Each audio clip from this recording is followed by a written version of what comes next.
Capital Sonoro.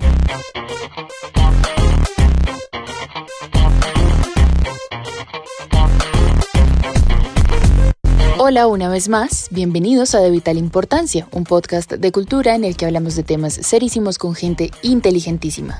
Y hoy sí que tenemos un tema serísimo. No que nuestros otros temas no lo sean, por supuesto, pero digamos que podemos llamarlo un tema urgente, pues pasa el tiempo y no termina de tomar forma el Ministerio de Cultura. Más bien parece rezagado en la narrativa del gobierno, que en estos meses ha estado más concentrado en ganarle el pulso a otros relatos de Twitter, sin conseguirlo tampoco, para ser honesta. Y sí, vamos a hablar de las políticas culturales en Colombia y del Ministerio de Cultura. Un pendiente de este podcast para el que, tristemente, no se nos hizo tarde porque, repetimos, la incertidumbre se cierne sobre un sector que, por lo demás, le dio un fuerte apoyo al presidente Gustavo Petro al momento de su elección.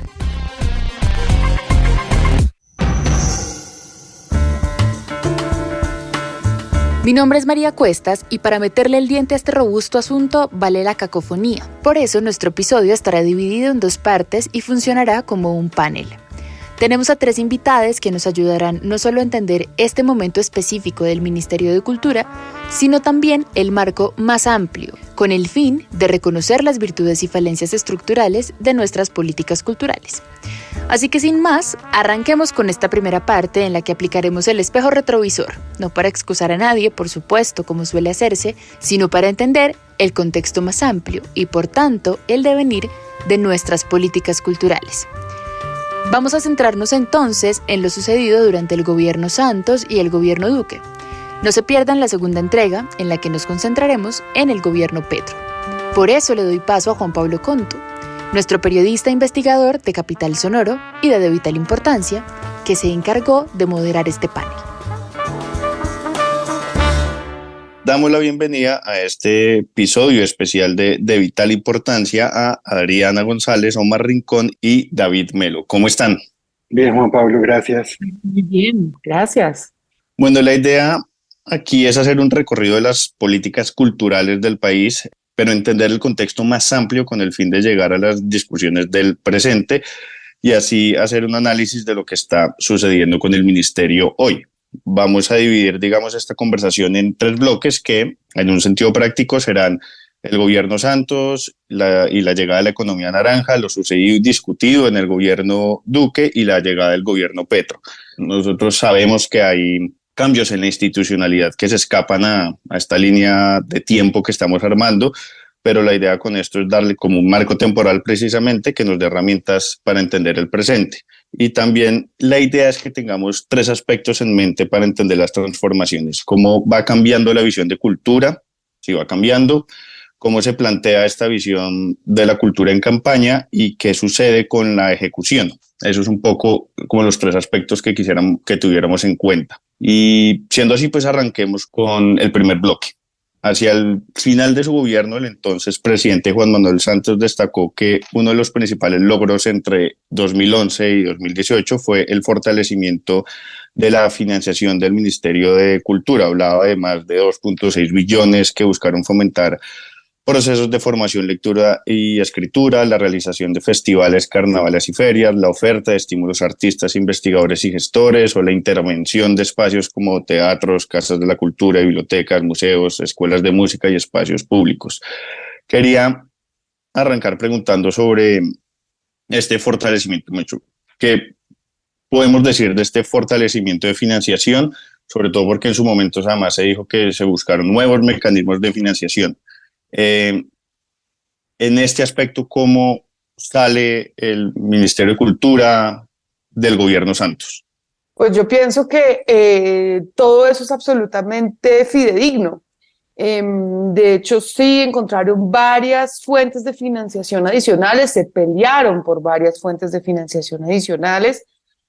Algunas venían del erario, pocas, y otras venían de esquemas asociados a, por ejemplo, el libres. Entonces se cobraba la telefonía celular, que después se expandió a otras cosas, que permitió apalancar justamente las bibliotecas, y creo que el patrimonio, si no estoy mal, también pasó, tuvo, digamos, esa nueva fuente de financiación, pero creo que sí hubo un fortalecimiento generalizado en el sistema de bibliotecas, en el fortalecimiento de museos y en una cantidad de asuntos sistémicos del museo, del ministerio que se tomaron sumamente en serio.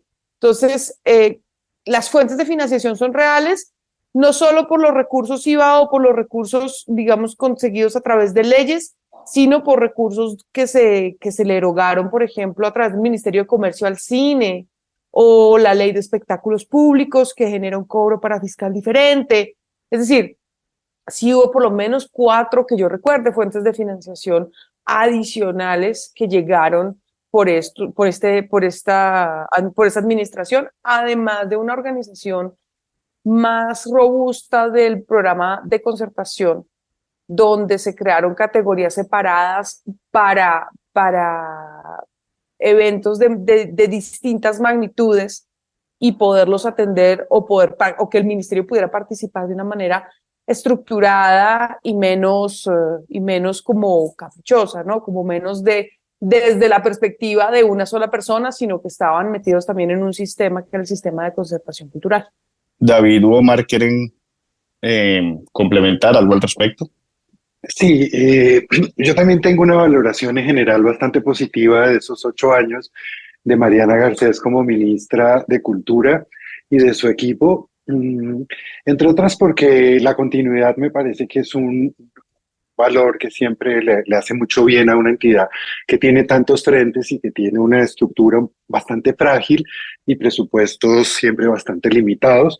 Y creo que sí hay que celebrar que pues, se hubieran abierto fuentes nuevas. Yo creo que las dos que más celebro son la ley de espectáculos públicos y toda esa inversión importante que se hizo en nuevos teatros. Creo que cubrir esos déficits de infraestructura a través de la ley fue muy importante en los años de Santos.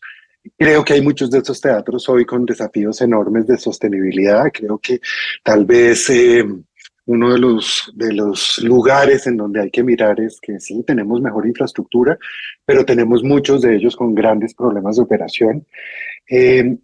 También celebro la ley Filmación Colombia, que fue una segunda etapa, una segunda ley de cine que contribuyó a crear como una primera generación de proyectos con un diálogo internacional, en ese momento de lo que se llamó en ese momento la maquila, y que se corrigió en el gobierno siguiente con algo ya más dirigido a proyectos con más talento nacional a partir de ese capital extranjero. Y tal vez menciono 2 temas que fueron claves y donde hubo mucho debate, donde hubo ya más discusión. Uno, la ley que permitió la alianza público-privada para la recuperación del Galeón San José y que terminó pues fallando, digamos, fue algo que se discutió mucho entre los expertos en patrimonio sumergido y pues la alianza finalmente no se pudo concretar y en este momento hay todo un giro respecto de ese intento que hizo el gobierno Santos alrededor del Galeón San José. Y diría que tal vez lo que más debatió el sector frente a la administración Santos fue una cierta distancia que se percibió, que tal vez no es real, pero que fue como se percibió entre el proceso de paz del 2016 y todo lo que pasó antes, y el papel que tuvo el sector cultural dentro de ese proceso, ¿no? Tal vez toda esta discusión que el gobierno Petro retoma sobre el papel de la cultura y la cultura de paz como una transformación que debe derivarse al tiempo de la firma de un acuerdo como el del 2016, fue un proceso que le faltó un poquito de fortaleza. Ahora, yo diría que de todas maneras, esos 8 años de Mariana fueron 8 años de la cultura, algo que termina como deshaciéndose tanto en el gobierno Duque como en el gobierno Petro, y es que hoy el ministerio y las políticas culturales son mucho de activismos, de discursos políticos, y como que la cultura y los artistas y los intelectuales han perdido protagonismo frente a un cierto activismo y una cierta presencia de políticos tradicionales que se dieron en el gobierno Duque y que se están dando en el gobierno Petro. Omar, no sé si quiere agregar algo alrededor de la financiación en esta época. Y ya entramos como al punto discursivo, digamos. Sí, yo creo que es eso, porque yo no tengo ni idea. O sea, yo aquí estoy invitado como el crítico que no sabe nada. Entonces, Adriana trabaja en el sector, David le hace un seguimiento a las políticas públicas, yo les creo. Yo solamente un comentario, pero creo que sirve para entrar a lo discursivo. En lo último que planteó el joven David, yo sí tengo una crítica a todos esos modelos, y es que solamente en Colombia cambiaban los gobiernos y la cultura seguía siendo lo mismo. O sea, como que de alguna manera la cultura era como una cosa aparte, abstracta, de políticas culturales que vienen más o menos encaminada, como dice cuando llegó el gobierno Santos, y era como que eso fue una política cultural que se armó para generar, como dicen, recursos, invitación, transparencia, una cantidad de cosas, pero como si la cultura fuera unívoca. O sea, nunca se discutía el concepto de cultura que habitaba cada gobierno, cada cosa. Yo, por ejemplo, al revés, en lo estructural, lo que dice David y Adriana es verdad, eso es. Desde afuera yo veo que si una ministra tiene 8 años para hacer la cultura, es para que transforme realmente el concepto de cultura de un país. Nadie ha tenido 8 años para construir algo y que se lo puedan destruir tan fácil. Y creo que el problema fue que se olvidaron de lo popular. Creo que la Ministerio de Cultura se ha dedicado muchísimo a la cultura de élite en la producción, y que lo popular es como una cosita aparte, ahí alguna cosita de fiestas y ferias, pero que no tiene la estructura para ese tipo de cosas. Pero eso ya entramos a lo discursivo, y por eso digo que yo de lo otro estoy de acuerdo con Adriana y con David. Sí, hay unas cantidad de leyes y de cosas de financiamiento que creo que nunca se ha producido, por ejemplo, en el campo mío. Nunca se había producido tanto en lo audiovisual, nunca se había convocado tanto. En ese sentido, todo bien, pero por ejemplo, hay un exceso de tecnicismos en la presentación de proyectos que aleja a la gente común y corriente de meterse en eso. Por ejemplo, yo casi nunca me presento a nada, porque es que llenar esos formatos ya es alucinante. O sea, es como que, y hay empresas que se volvieron expertas en formar estos proyectos. Entonces, como que eso es como una discusión más discursiva que técnica, como lo dice David y Adriana, que creo que tienen razón en lo que dijeron. Está este fortalecimiento de la financiación, pero entonces, ¿cuál era la visión de cultura del gobierno Santos? ¿Qué podemos identificar o cómo podemos caracterizar esa visión de para dónde iba discursivamente, y además entendiendo el contexto, pues, del gobierno Santos, de esa visión que se tenía de cómo hacer cultura y cómo ejercer las políticas culturales, apuntando a qué?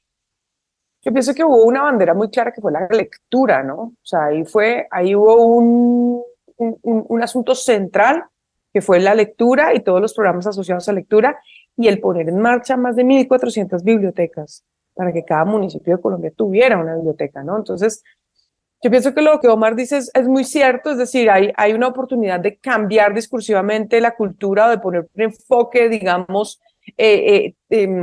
personal o de gobierno en cada oportunidad con cada gobernante. Pero considero también que antes de llegar ahí, eso era un ministerio joven todavía cuando Mariana Garcés entró, porque llevaba menos de 15 años, el ministerio de conformado, digo, pero creo que hay todavía cosas que toca nivelar, digamos, hay unas necesidades patrimoniales que el país todavía no tenía resueltas, inmensas, costosísimas, y yo pienso que Mariana Garcés se dedicó, ella y su viceministra María Claudia López, se dedicaron con mucho juicio a replantear como todos estos asuntos de infraestructura cultural y de patrimonio cultural, que necesitaban una mano musculosa para poderlos tener amarrados. Entonces yo creo que antes de poder trabajar, digamos, como una cosa conceptual, había que consolidar una estructura que pudiera acoger y que le permitiera a futuros gobernantes, ¿por qué no?, imprimir un sello personal. Yo pienso que eso se estaba consolidando y probablemente, como dice Omar, hubo un retroceso en los últimos años, pero creo que allí lo que se trabajaba, además de tener un énfasis en la infancia, la primera infancia, la lectura, hubo también un trabajo muy robusto con patrimonio, que fue desde el patrimonio sumergible, que hubo una ley incluso para el patrimonio sumergido, pasando por todos los casi 500 bienes patrimoniales que están a cargo del Ministerio de Cultura y que todavía no están atendidos integralmente porque es una labor de titanes. Entonces yo creo que fue un lugar donde había necesidad de consolidación de una cantidad de espacios, ¿no? Los museos consolidarlos, las bibliotecas consolidarlas, el patrimonio consolidarlo, las artes escénicas, darles una mano atenta con la ley de espectáculos públicos, pero creo que la punta de lanza era la lectura, y eso nos da cuenta un poco de la dificultad de avanzar en cosas más sofisticadas, y todavía o de manera permanente necesitamos trabajar la lectura, que no pareciera una labor solamente del Ministerio de Cultura, ¿no? Que está definitivamente compartida con educación, pero es que educación es el convidado de piedra de todas las leyes, ¿no? Entonces tiene un montón de necesidades y obligaciones. Entonces, ¿por qué no cultura también trabajar a través de las bibliotecas ese componente?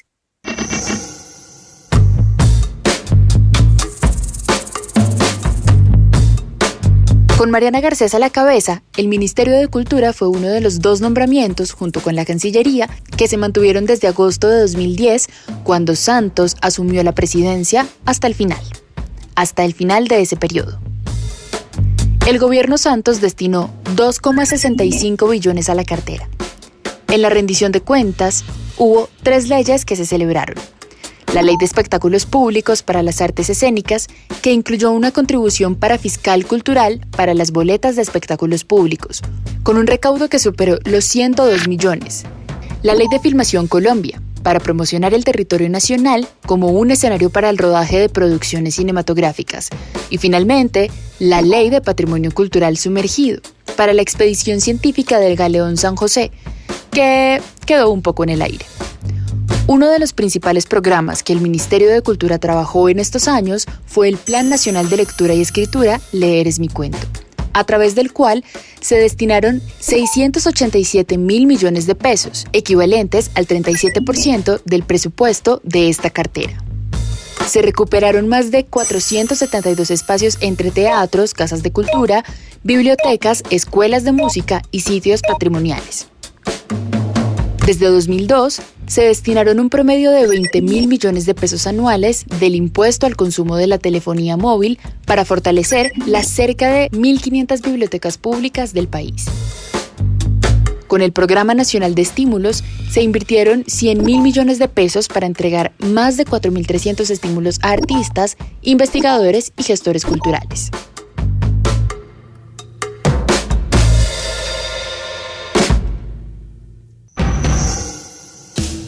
¡Hey, hey, hey! ¿Conoces Eureka? ¡Claro que sí! Eureka es un canal para niñas, niños y adolescentes donde lo que piensan, hacen y sienten es lo más importante. ¡Ay! Con 24 horas de historias emocionantes en nuestro canal en TDT, en el 108 de ETV, en el 215 de Claro, en la franja Eureka de Capital, en nuestra página web eurekatucanal.com y en nuestras redes sociales, @eurekatucanal. Con Eureka, descubre el poder para transformar tu mundo.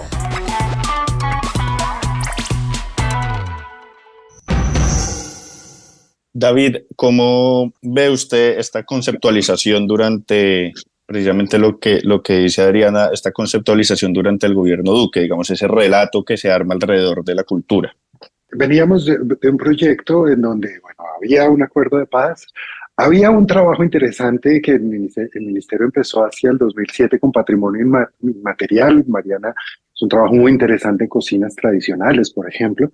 Estaba toda la política de cero a siempre enfocada en primera infancia y en lectura y bibliotecas.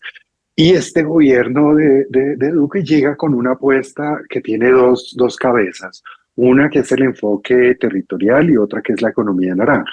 La economía naranja coge el fuerte del discurso político desde la cabeza del presidente alrededor de un tema muy orientado hacia el emprendimiento y hacia nuevas fuentes de financiación. Una se denominó el SINA, que es este instrumento para atraer capital hacia allá, no solamente el cine, sino también las series de televisión, videojuegos, series web, videoclips, es decir, todo el componente audiovisual se refuerza y esto tiene pues un impacto económico enorme y un impacto en producción que se golpea con la pandemia, pero pues que hoy ya está en un nivel de reactivación bastante interesante. Y un segundo instrumento que es el que se canaliza a través de CoCrea. CoCrea se demora mucho en empezar, casi que se activa hacia el último año del gobierno Duque, y apenas este primer año del gobierno Petro está empezando a producir unos resultados interesantes que dependen pues de traer capital privado hacia la cultura. Es un esquema novedoso que ha funcionado más en Estados Unidos, en ciertos países europeos, y que está obligando a todo un reacomodo de las relaciones entre lo público y lo privado alrededor de la cultura, que es interesante y hay un montón de aprendizajes, y creo que eso pues es como un buen logro del gobierno Duque. Por el otro lado estaba la idea pues del enfoque territorial, que fue el que lideró la ministra Carmen Vázquez, y que hizo una serie de proyectos alrededor de los territorios. Yo creo que hubo mucho discurso en ambas cabezas del proyecto Duque, y tal vez tanto por la pandemia como por que no hubo suficientes recursos para ese enfoque territorial, pues los territorios están, sobre todo en los territorios donde pues, más demandas del posconflicto pues hay una expectativa que no se ha cumplido, hay gran frustración, y temo que esa frustración se está trasladando casi igual al gobierno Petro, porque por ahora hay mucho discurso también en el gobierno Petro, y todavía nada que pues, se desarrolle una política realmente con enfoque territorial, aunque parece más probable en este gobierno con esa nueva agenda que hay alrededor de lo que ellos llaman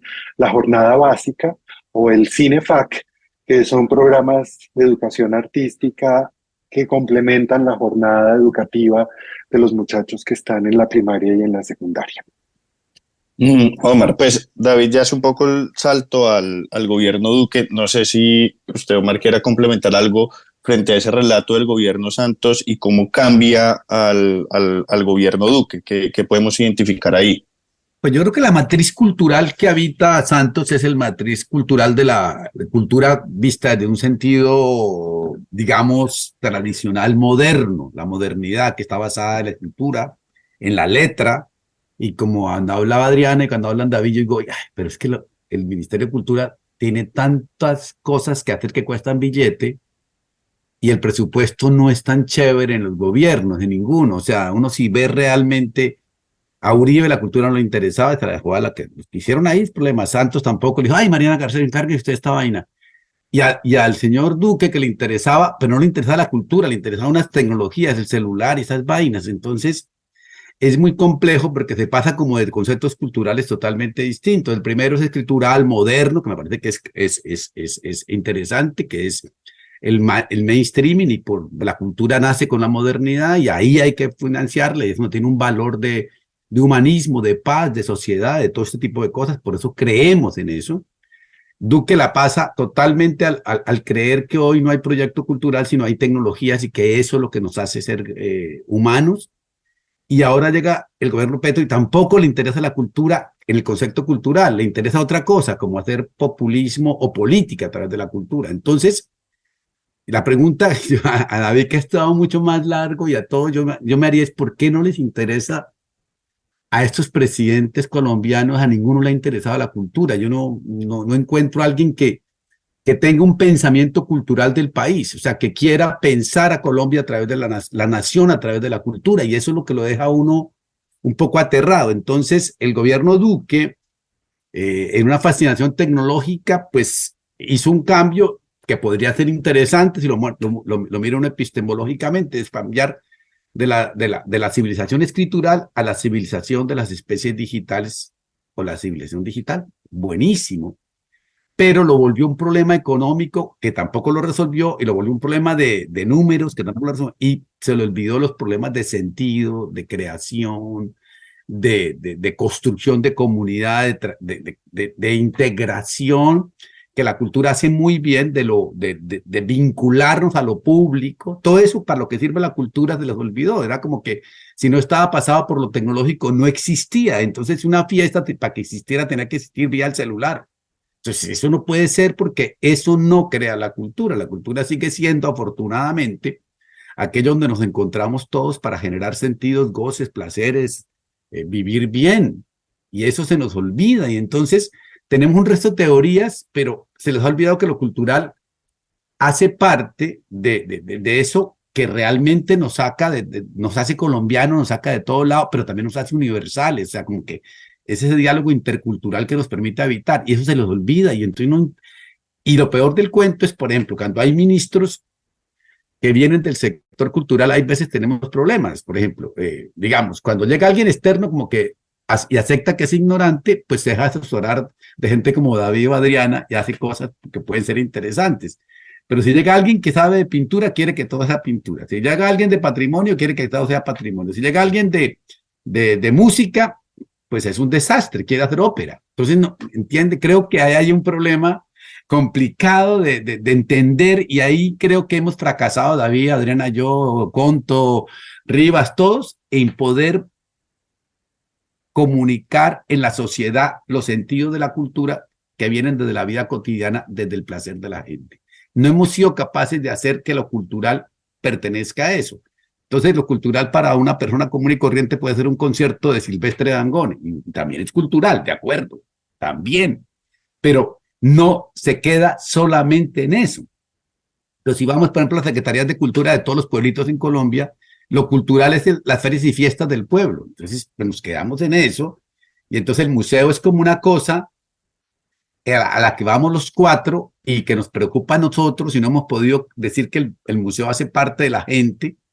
No, mucho nos falta, creo que es un problema es un fracaso de nosotros los que creemos en la cultura, habernos conectado bien con la sociedad. Yo sí creo que hay una autocrítica también para no darle eso tan duro solamente a la ineficiencia de Duque, que fue fatal, porque no tenían ni remota idea que era cultura, y pues tampoco de economía. O sea, que un fracaso de eso. Y lo otro que creo que David, que estuvo en el ministerio, en un comienzo hubo como buen sentido, pero creo que el problema también en la cultura es de casting. Yo estoy por llegar a eso. O sea, no es solamente de políticas culturales, es de casting. ¿A quién se coge para ser ministro, viceministro, directores? Yo trabajé en cultura, es una cosa que los oyentes no entenderán, es una cosa que existía antes del Ministerio de Cultura, y me acuerdo que pues uno podría hacer muchas cosas. O sea, aquí uno le eche la culpa al Estado, a la burocracia, a la política.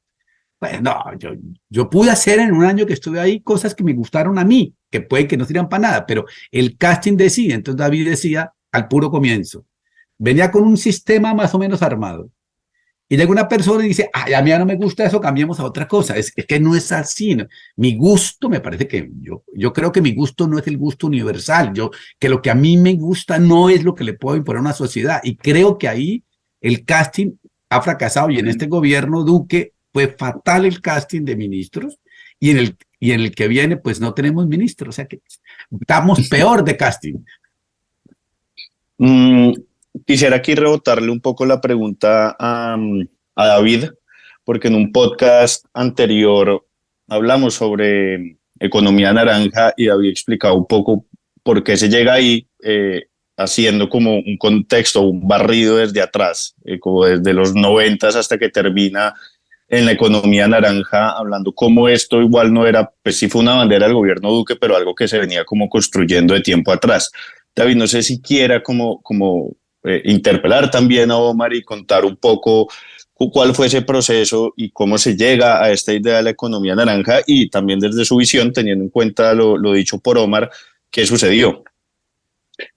Sí, gracias, Juan Pablo. La verdad es que yo estoy muy de acuerdo con Omar, y hemos hecho el camino que voy a tratar de sintetizar, pues todos juntos, con Adriana, pues con un montón de personas, porque además lo interesante de la cultura es que no se hace casi nunca en el ministerio. Para empezar, la cultura, como lo está diciendo claramente Omar, pasa mucho más allá del ministerio, y justamente con este concepto que más hemos conocido como industrias culturales, y que el gobierno Duque intentó migrar hacia economía naranja para darle un sello de originalidad y para intentar volverlo una bandera de su proyecto político sin lograrlo porque pues, se volvió un concepto completamente abstracto.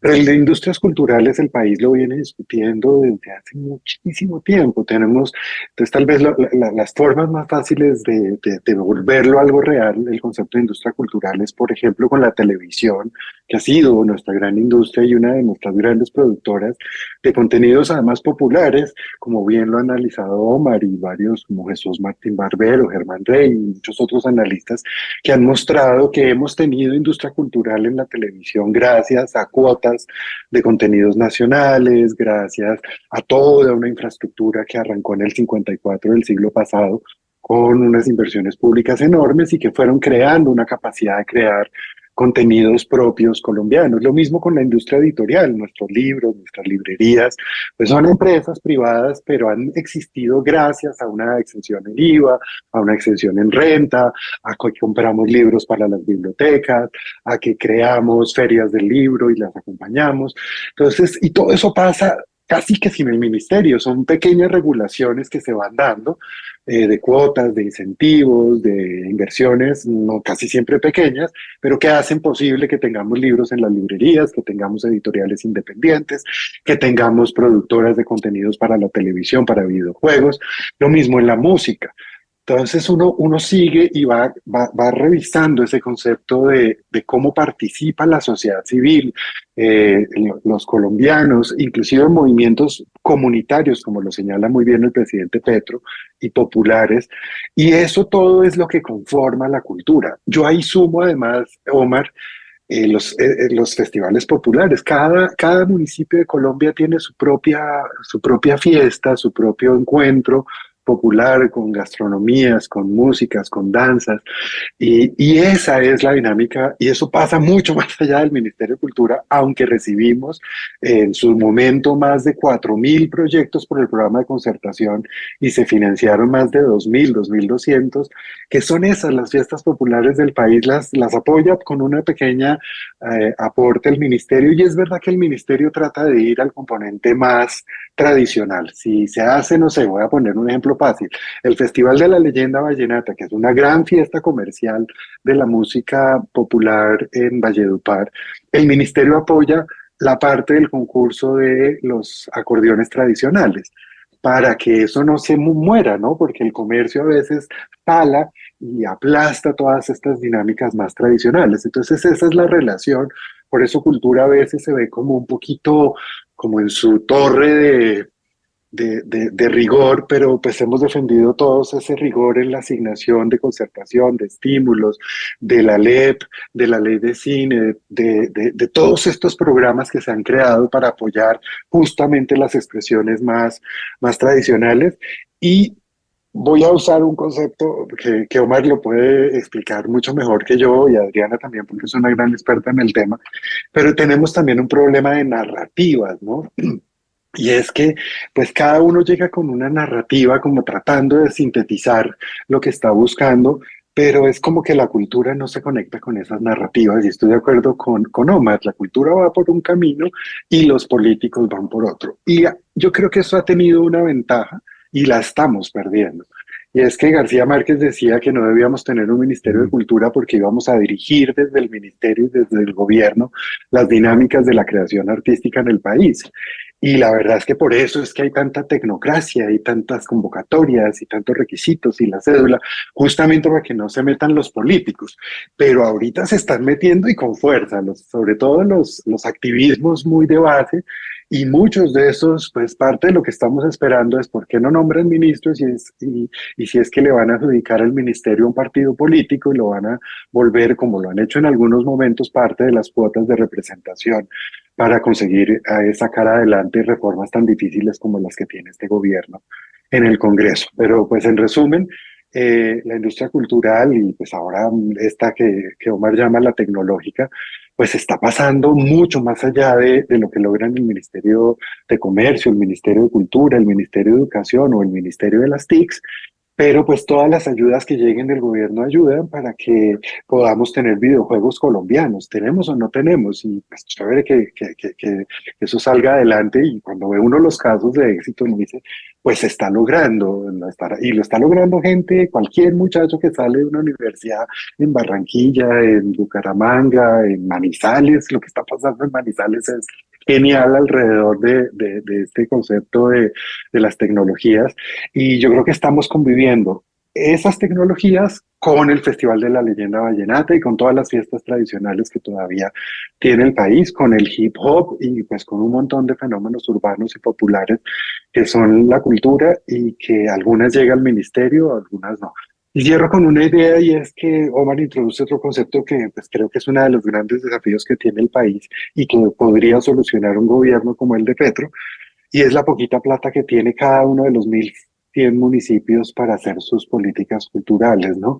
No tienen recursos propios, no hay destinaciones que les permitan realmente hacer algo más de fortalecimiento, y por eso el ministerio se echa a cuestas las 1.000 y pico de bibliotecas, las 700 escuelas de música, 400 teatros, cerca de 600 museos.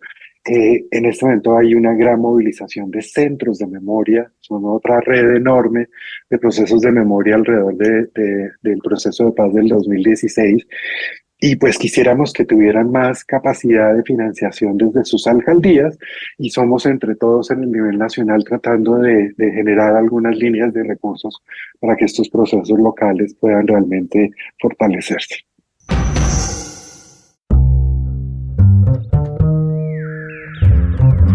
El gobierno Duque logró mover más de 24 billones en la promoción y el fortalecimiento de las industrias creativas y culturales del país, una cifra récord que logró con incentivos fiscales, aumentando el presupuesto de Mincultura con programas en otros ministerios y con nuevos programas departamentales y municipales. Fue esencial la consolidación de la Foncultura, una cuenta especial del Ministerio de Cultura que tuvo como objetivo generar equidad en la distribución de los recursos, estructurar mejores proyectos e impulsar el sector en los 1.103 municipios de Colombia. 702 empresas se beneficiaron de la exención de renta por 7 años, que aplicaba si realizaban alguna de las 26 actividades enmarcadas en la clasificación de economía naranja. La inversión ascendió a los 159.000 millones de pesos, que generaron 6.003 empleos. El Ministerio de Educación y el SENA invirtieron más de 2 billones en fortalecer capacidades en los jóvenes para desarrollar actividades económicas asociadas a la cultura y a la creatividad. La producción audiovisual fue la que más creció y aportó al crecimiento económico. Hubo compromisos de inversión por más del billón de pesos y generó más de 20.000 empleos directos e indirectos. La pandemia reveló el estado del sector. Salieron a flote las necesidades y las falencias estructurales de tiempo atrás.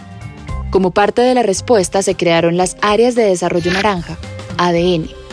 Fueron 96 en total, presentes en 50 municipios y distritos, desde donde se buscó promover la creación de espacios multifuncionales y de trabajo colaborativo, con una infraestructura para los procesos de creación, comercialización y distribución de bienes y servicios culturales. De una u otra manera, la economía naranja puso en el centro del debate nacional las industrias culturales y las economías creativas, con todas las críticas que se le puedan hacer.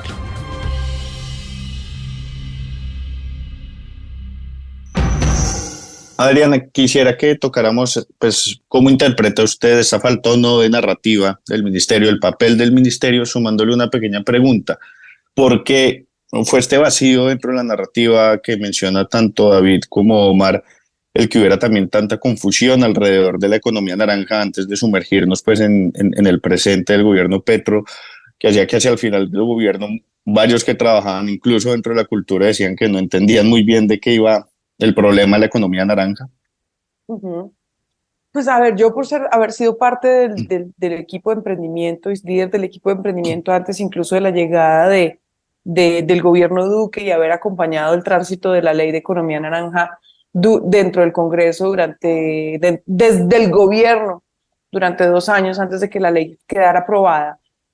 Yo creo que agarrar un tema como este, que además está acuñado en el seno del BID, ¿no? Es una marca un poco impulsada por el BID, y volverla un elemento de campaña, pues fue muy problemático, ¿no? Porque el tema, el nombre de Economía Naranja era una marca que venía del BID, acuñada por Iván Duque, que había trascendido en una ley y que se había vuelto además una lanza para picarle los costados a todo el equipo del gobierno, ¿no es cierto? A todo, o sea, era una manera de provocar y de hacer mofa de una promesa de campaña. Entonces, pues a partir de ahí estamos en un escenario un poco empobrecido desde el debate. Es decir, si la gente considera que un líder político que toma en serio un hecho de la cultura como es la economía cultural y creativa para volverlo central en su programa de gobierno, y prefiere descalificar eso en detrimento incluso de su propio beneficio, pues estamos en un escenario muy difícil porque es un escenario politizado, donde no vale los argumentos técnicos porque lo único que necesitamos es descalificar la acción de un señor presidente que no nos gusta, ¿no es cierto? La economía naranja es una marca, está perfecto, nos puede gustar o no, pero la economía creativa y la economía cultural existen así no nos guste. Es decir, el funcionamiento de un teatro como el Teatro de Matacamelas de Medellín es un modelo de negocio, ¿sí? De una elemental, ajustadísimo, que funciona con una interdependencia de factores impresionante, ¿no? Pero que hace que la operación del Matacamelas sea también de unas dimensiones muy interesantes. Entonces, creo que el papel de un gobierno definitivamente no es seguir haciendo campaña cuando ya está en el gobierno. Yo pienso que ahí hubo de pronto un gran error, ¿no? Porque se seguía hablando como una especie de promesa de campaña y entonces como la gente no tiene tampoco la intención de estudiar o de informarse de qué se trata la economía creativa, entonces lo más fácil es decir, yo nunca entendí que era ese embeleco, ¿no? Cuando realmente no es ningún embeleco, es una cosa de lo más elemental del mundo, ¿sí? Por la cual pasan absolutamente todos los gestores. Llamarse gestor es otra manera de llamarse gerente, ¿no? Y llamarse gerente es básicamente administrar lo que hay, sea en dinero, sea en recursos, sea en especie, sea en propiedad intelectual. Entonces, pues, a mí me parece un poquito pobre esa postura de las personas frente a la propuesta de un presidente que quiere trabajar un pedazo de la cultura, no todo, pero un pedazo. Yo incluso en su momento, cuando estaban haciendo el tránsito, la ley del Congreso, vino parte del equipo del entonces senador Duque a decirme, mire, esto es lo que queremos, y yo les pregunté directamente y de frente, ¿esto es para crear un viceministerio? Y me contestaron, efectivamente sí. Y yo, con toda la franqueza de la que puede ser capaz un funcionario que es técnico y no político, les dice, pues mire, antes de pensar en economía creativa, también hay que pensar en patrimonio. Y eso que mi función dentro del ministerio era la economía creativa. Pero yo les dije, creo que hay unos rezagos y unas necesidades muy agudas en el patrimonio. Entonces, antes de empezar de pensar en discursos o de apropiaciones por parte de los mismos gobiernos para generar como un movimiento de trabajo o una mirada o un ángulo de trabajo, creo que la misma ciudadanía tiene aún muchos vacíos, ¿sí? de cara a la cultura y quieren vivir la cultura como ellos lo entienden, y tal vez también sea por eso que el Ministerio de Cultura no deba ser quien deba proponer una mirada o una agenda tan pública, como pueda llamarse la economía naranja o como pueda llamarse la hipotética asunto de red de nuevas orquestas, que no he terminado de conocer bien ese planteamiento. Creo que es muy emparentado con lo que ya se batuta desde hace 30 años, entonces pues a mí también me parece un poco redundante. Me puedo estar equivocando porque ese no es mi fuerte, pero creo que de todas maneras la comunicación pública de las acciones del Ministerio de Cultura no deberían entrar como en un debate sobre el gusto o el afecto de la ciudadanía, porque la ciudadanía, como bien lo decía Omar, prefiere un concierto de Silvestre Dangond a ir a invertir 2 horas en un museo. Entonces prefiere invertir 500.000 pesos y 3 horas de su vida en Silvestre Dangond que 30.000 y 2 horas en un museo. Entonces creo que la vivencia de la cultura tampoco puede ser ritmada por el ministerio. Creo que hay una manera íntima y personal de cada ciudadano de vivir la cultura, así inclusive el ciudadano no se dé cuenta que eso es lo que está haciendo uso y ejercicio de su derecho cultural.